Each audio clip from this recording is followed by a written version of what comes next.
So welcome back everyone, my name's Gareth, this is Tech Check, and today I want to look at this G915 TKL version keyboard from Logitech. It's got RGB, it's got light speed, it's got Bluetooth, it's low profile, it does everything and everything. Let's take a look. So coming from my perspective guys, an avid fan of wired peripherals, I have been using for the last couple of years a Corsair K95 Platinum keyboard, full-size keyboard, but certain characteristics of this keyboard really caught my eye.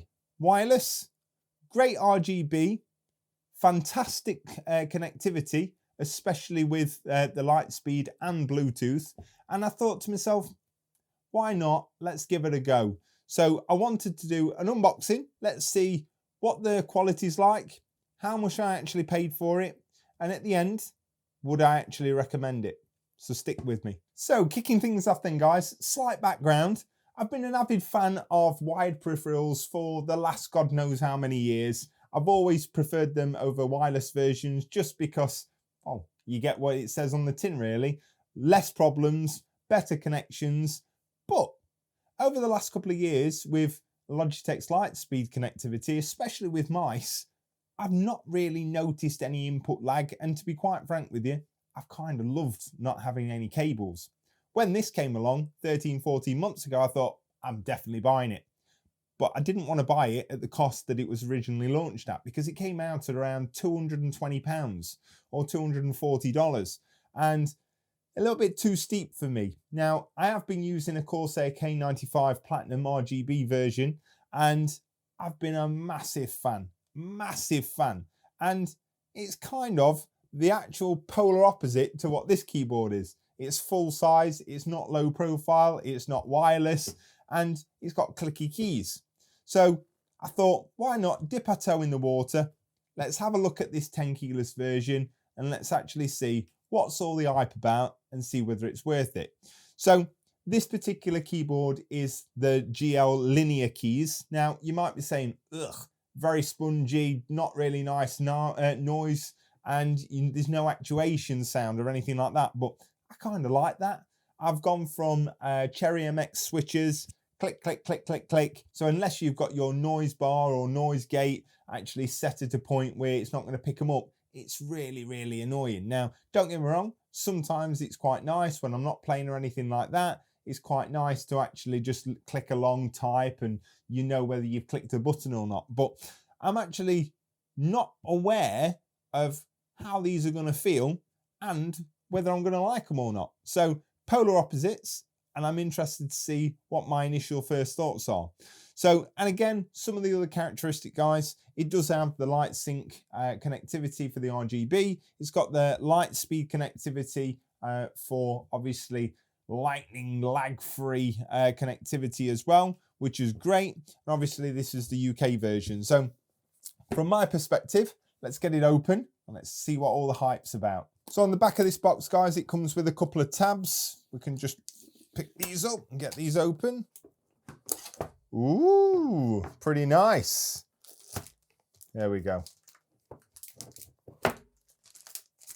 That is heavy. So first impressions of this keyboard is it's nice, guys. It weighs quite a lot. It's a chunky little thing for how big it is. And I think that's a testament to how well made this particular keyboard is. So in terms of flex, it's not twisting or anything like that.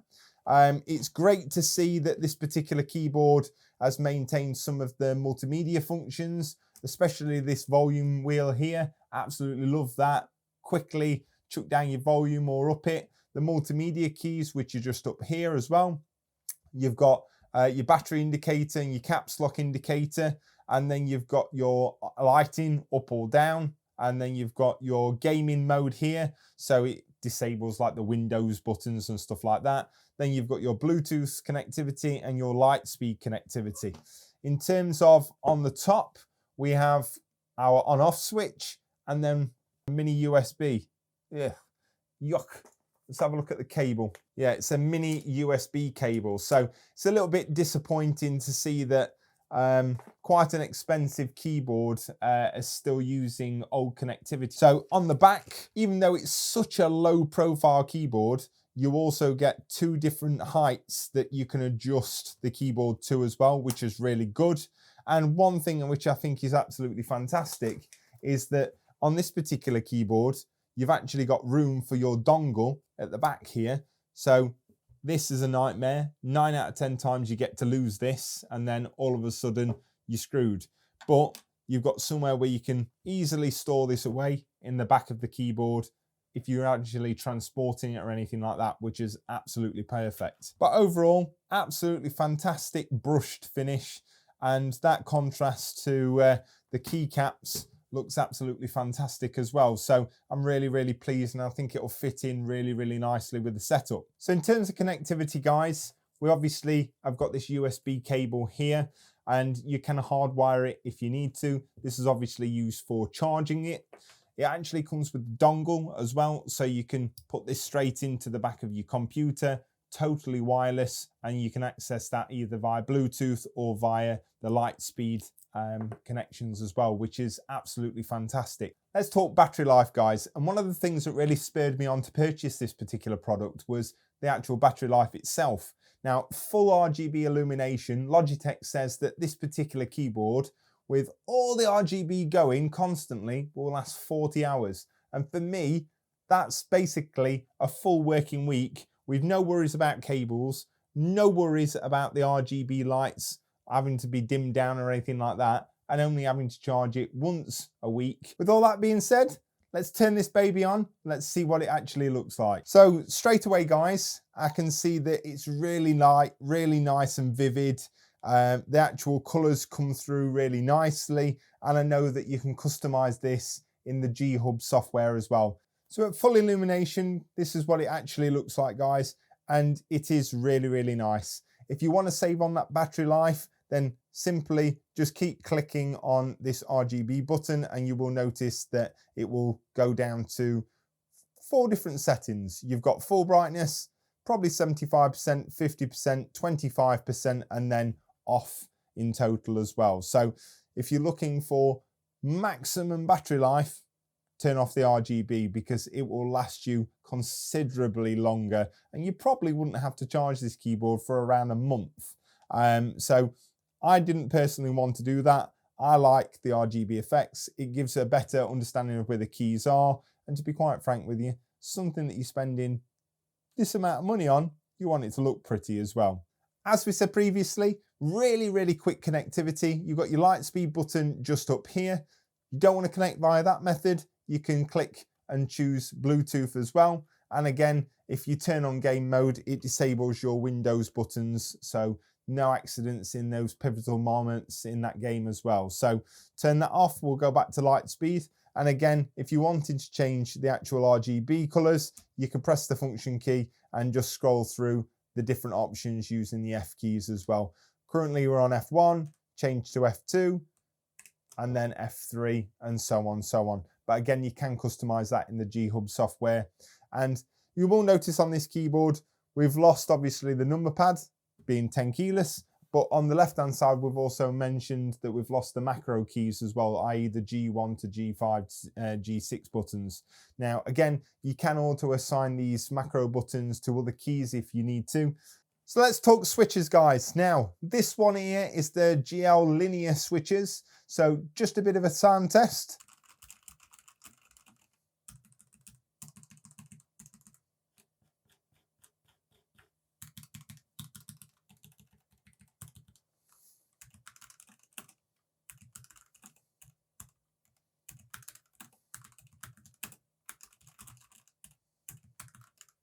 I actually really, really like the way that they feel.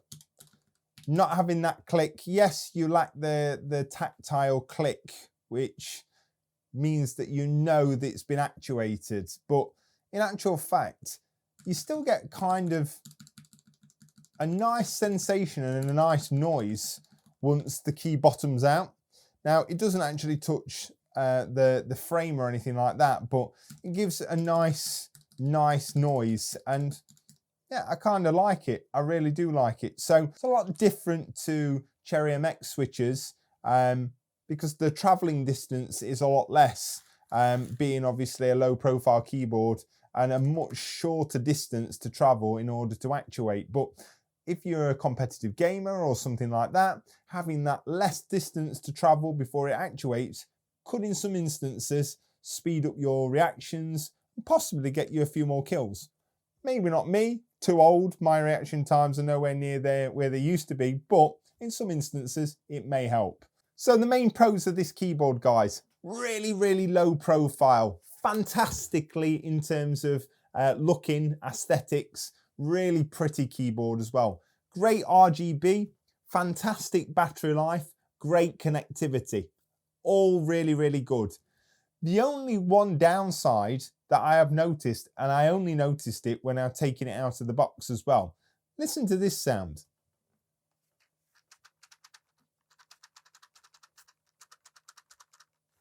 I'm actually just shaking the keyboard left to right, and you won't be able to pick it up on camera, but I can see that these keys are moving all over the place, and they make a really loose noise.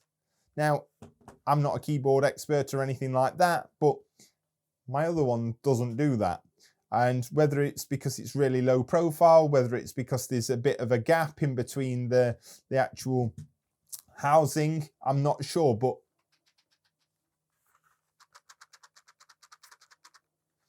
nothing for me to be worried about, but it just seemed a little bit weird. The other thing to note here, if you actually want to take one of these keys off, you can do it, but if you break them, you can't just find a replacement GL key. You actually have to purchase them from Logitech, and they are not cheap. So when you are removing these, make sure that you put them back on, bang on, and they fit perfectly, because if not, you snap one of the little prongs off of the other end, and you're probably going to have to shell out quite a lot of money to replace it. So other than that though, guys, I don't really have any negatives about it. Looks great, sounds great, and in all honesty, the only other thing that I could say to you is, how much did it actually cost? So in full transparency, this wasn't sent out to me, wasn't paid to review it, nothing like that in any shape or form. So I always like to do this so you guys can see that I actually purchased it myself. So you'll see here that I actually purchased it on the 28th of September. So I've had it for a couple of weeks. I've been waiting to do basically an unboxing for you guys and to share our opinions together. So I actually paid £147.04. So considerably less than when this launched 13, 14, 15 months ago, when it was around £220. So around £70 off. I actually linked this on my community page. If I come across any great deals, check out that community page, guys, because I found some really good things over the last couple of months, and I post them there with this 20, 30, 40% off, offering you as a consumer some good deals. So last question I would say is it good value? Is it right for you? So things that I would say to you is, if you're considerably using these keys on the right hand side and you're using them for spreadsheets, you do a lot of accounting or anything like that, then is it going to affect you? Yeah, it will. Obviously a Tenkeyless keyboard's not going to be right for you, but they actually make a non-TKL version, just a full-size version, and that would be right up your street as well. Obviously on that version you also get your G keys, your macro keys as well, but all being said, I haven't got any complaints with regards to this, other than that funny shaking noise with the keys when you shake it left to right. Overall, I'm really impressed. £147. Is there other keyboards out there? Absolutely. Better quality ones? Don't know. More functionality? Don't know. In my eyes, I think this encapsulates everything that you could possibly want at a fairly decent price now. With that price coming down by £70, you're in basically the main ballpark area of premium keyboards, without actually going customizing your own, etc. But from my perspective, I don't think that you would be upset with regards to purchasing this with the way it looks and the performance you're going to get out of it. I'd be really interested to hear from you guys as the consumers. Would you prefer a full size keyboard? Do you prefer the TKL version? Have you actually got this keyboard? If you have, what's your thoughts? Would you like it? Do you not? What do you think we've missed? Have I missed anything in terms of the positives or negatives? Let me know down below in the comments section. I'd be interested to find out your thoughts and feelings on this particular product as well. I'm hoping my opinions come across in a positive way. I've shown you some of the negatives as well, because no product's perfect. I hope you've enjoyed the review. If you have, leave a thumbs up. If you're interested in this particular product, there'll be a link down below in the description. My name's been Gareth. Have a great day, and I'll see you in the next one.